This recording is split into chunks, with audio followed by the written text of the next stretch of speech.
Senhor Presidente do Grupo Parlamentar, meu estimado amigo Dr. Joaquim Miranda Sarmento, queria cumprimentá-lo, agradecer-lhe o convite, queria saudar cada uma e cada um dos senhores deputados e queria também deixar uma palavra de saudade e de estima a todos os colaboradores do Grupo Parlamentar do Partido Social Democrata.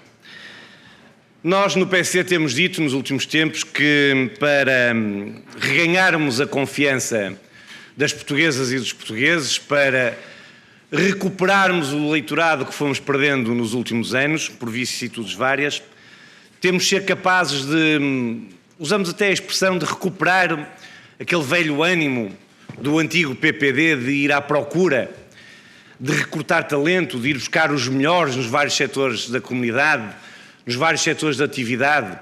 E queria, por isso, na esteira precisamente deste exemplo que hoje o Grupo Parlamentar dá, de cumprimentar a direção do Grupo Parlamentar e o seu Presidente, pelos convidados que têm nestas jornadas parlamentares, o professor Jorge Bravo, a doutora Cristina Casalinho ou a doutora Cláudia Reis, que estou certo que são exemplos disso mesmo, do talento que nós precisamos de recuperar, de trazer para o partido e ouvir para construirmos as opções de política pública, e são também, evidentemente, exemplo daqueles que são os melhores e representativos em cada uma das suas atividades, e eu queria, por isso, saudar o grupo parlamentar.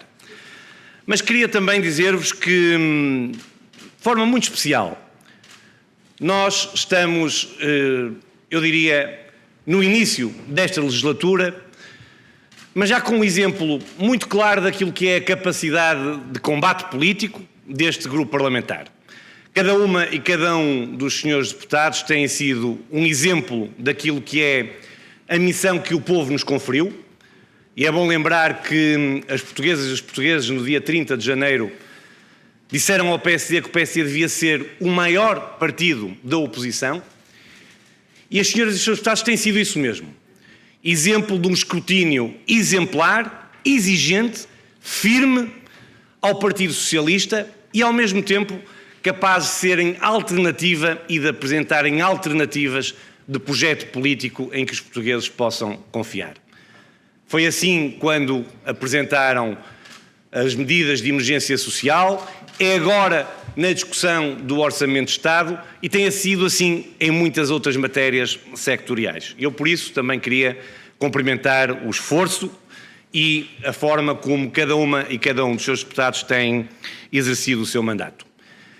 E é tão mais importante porque se o povo nos conferiu a responsabilidade de sermos o maior partido da oposição, conferiu ao Partido Socialista uma maioria absoluta. E ser oposição contra um governo de maioria absoluta, sei bem que não deve ser tarefa fácil. Mas é ainda mais mandatório, mais obrigatório, que cumpramos todos com exigência o papel que o povo nos conferiu, sobretudo pelo desgoverno que o Partido Socialista nos tem a todos, eu diria a todas e a todos os portugueses, mas sobretudo àqueles que têm mais dificuldades, nos tem a todos motivado e deixado.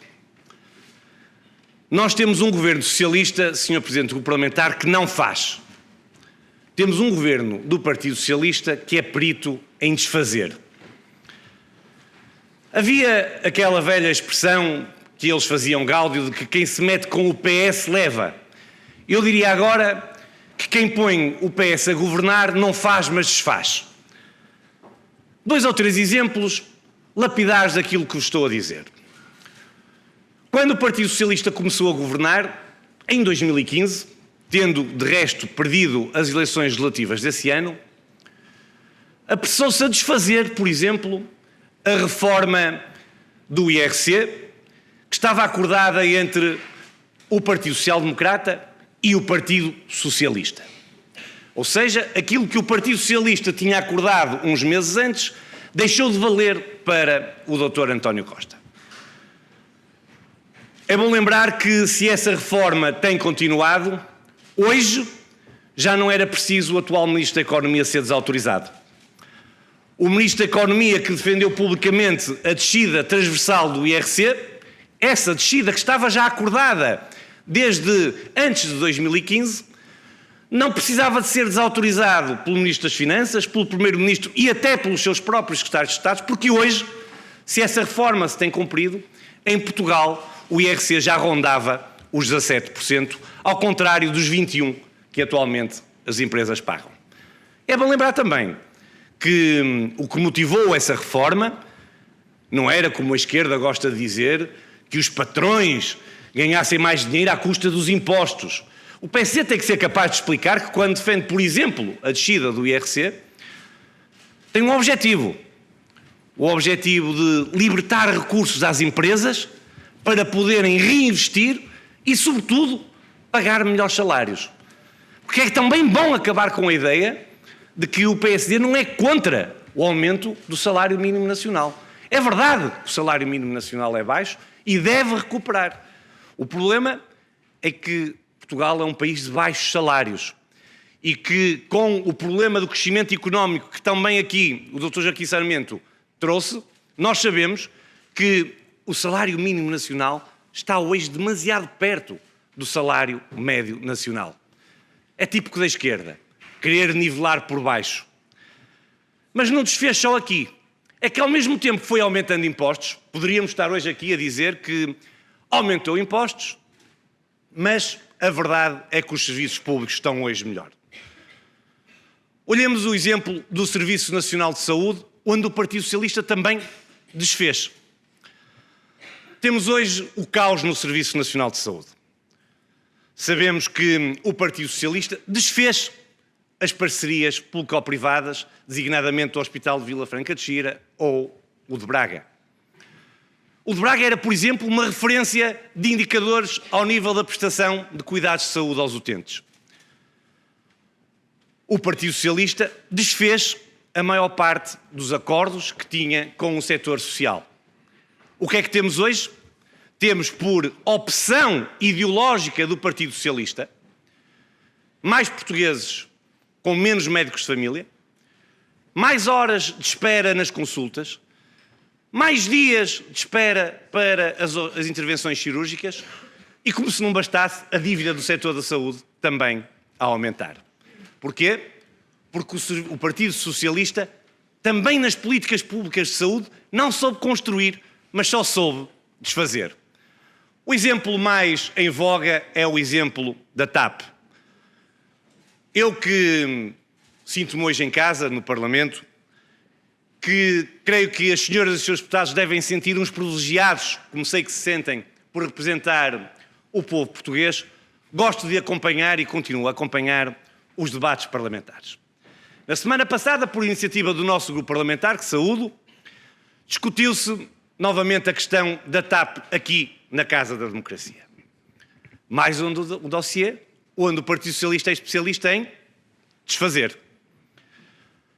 A questão da TAP estava resolvida em 2015. Não estamos com isto a dizer que a TAP não ia ter problemas de financiamento por força da questão da pandemia. Estamos a dizer que aquilo que era a estrutura acionista da TAP ficou estabelecida, resolvida, com estabilidade no ano de 2015. Eu recordo-me bem, eu estava no Parlamento, muitos de vós também, do que nos anos subsequentes o Partido Socialista disse. O Dr. António Costa chegou a dizer que a TAP estava para Portugal atualmente como estiveram as caravelas nos tempos dos descobrimentos. Eu vi o ministro Pedro Nuno Santos sentado aqui, neste auditório, a dizer que na TAP tinha que mandar o Estado, que a TAP tinha que ser do Estado. E tanto fizeram que renacionalizaram a parte da TAP que estava nacionalizada. Seguiu-se a pandemia, a necessidade de injetar capital na TAP e foram cerca de 3,2 mil milhões de euros dos nossos e dos portugueses, dos impostos dos portugueses, que foram colocados na TAP. Diz o Partido Socialista, pergunta, nesse debate perguntava, mas qual era a vossa opção? A nossa opção estava resolvido.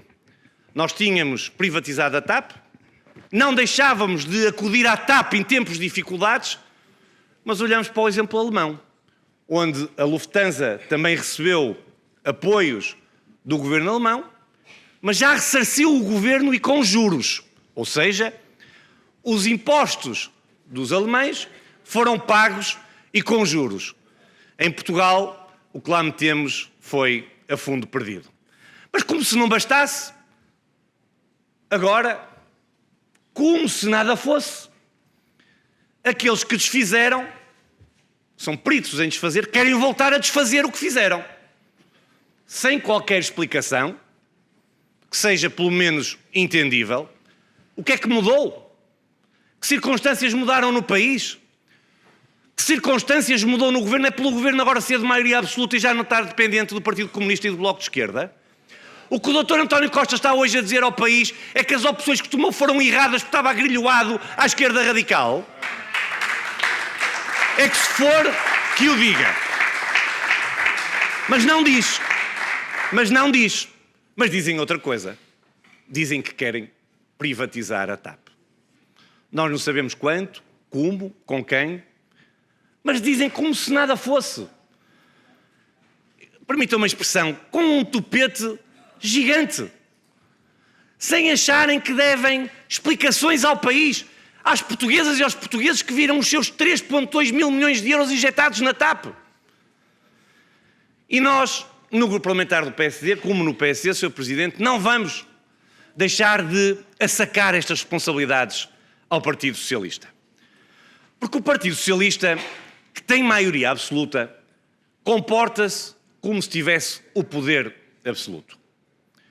Maioria absoluta devia significar responsabilidade absoluta. Mas a verdade é que cada vez que se fala de responsabilidade do Partido Socialista, é um sacudir de água de um capote que, eu digo-vos uma coisa, eu já ouvi dizer que a culpa era dos governos do Cavaco Silva, do governo Passos Coelho, constantemente. Eu estou, como dizia o Presidente do PSD por estes dias, qualquer dia vão dizer que a responsabilidade das opções políticas que eles tomam é do tempo de Salazar ainda. O Partido Socialista que governa há 7 anos, que governa agora com maioria absoluta, não é capaz de assumir nenhuma da responsabilidade das opções políticas que tem tomado. E eu quero que fique claro, as opções do Partido Socialista são de única e exclusiva responsabilidade do Primeiro-Ministro. É ele que é o responsável pelo estado de coisas em Portugal. Pelas que se fizeram, mas sobretudo pelas que se fizeram. E o resultado é aquele que o Joaquim Miranda Sarmento nos dizia. É Portugal a empobrecer e é Portugal, ao invés de lutar por estar no pelotão da frente dos países da União Europeia, é Portugal cada vez mais na cauda da Europa. Com Guterres ficamos no pântano. Com Sócrates na bancarrota. Com António Costa estamos na cauda da Europa. Constantemente, após as governações do Partido Socialista, o resultado é sempre o empobrecimento do país. E como eu vos dizia, o Partido Socialista tem usado a maioria absoluta como uma espécie de rolo compressor. É os requerimentos que chumbam no Parlamento, as audições constantes que vão chumbando, musculando o exercício da maioria absoluta. Como dizia o Joaquim bem, chegaram ao ponto de querer apagar gravações daquilo que se havia dito numa comissão. E eu queria daqui dizer também, sobre aquilo que se vai passando no Parlamento, que o maior momento de escrutínio político, de debate político, é o debate que acontece no plenário. As comissões têm um trabalho especializado, são fundamentais, são importantes, mas o debate do plenário é aquele que tem maior expressão mediática, é aquele onde os portugueses mais acompanham e mais escrutinam também o trabalho da oposição e o trabalho do governo. E, fazendo fé naquilo que têm sido as notícias públicas, estaremos em vias de recuperar o modelo dos debates quinzenais com o Sr. Primeiro-Ministro.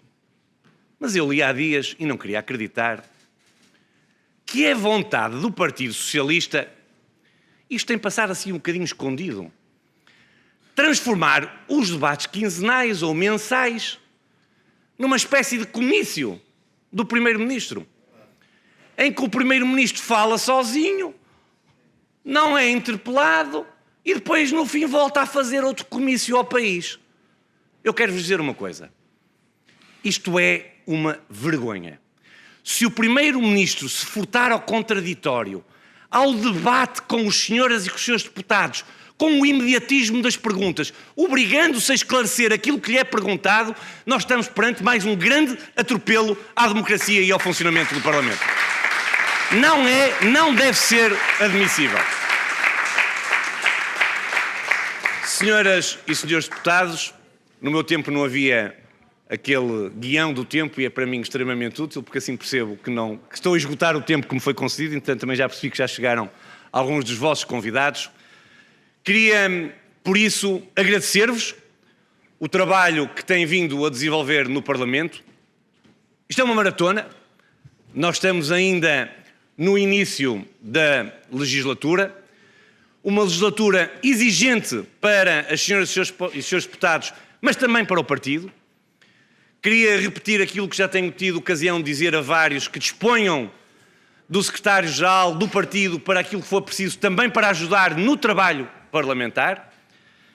E queria-vos desejar, sobretudo, votos de sucesso nestas jornadas parlamentares, que elas sejam um contributo positivo para o trabalho que temos de fazer agora na discussão do Orçamento de Estado. E queria-vos dizer que nós temos de fazer esse trabalho, não é por cada um de nós, não é sequer pelo PSD. É porque se estamos a contar que o Partido Socialista governa em condições, estamos enganados. Se não for o PSD, na oposição, a tentar emendar, a procurar corrigir e a exigir ao Governo que governe, nós vamos continuar a ter um Partido Socialista que desfaz e um Partido Socialista que não governa. Bom trabalho a todos, que sejam umas jornadas parlamentares profícuas.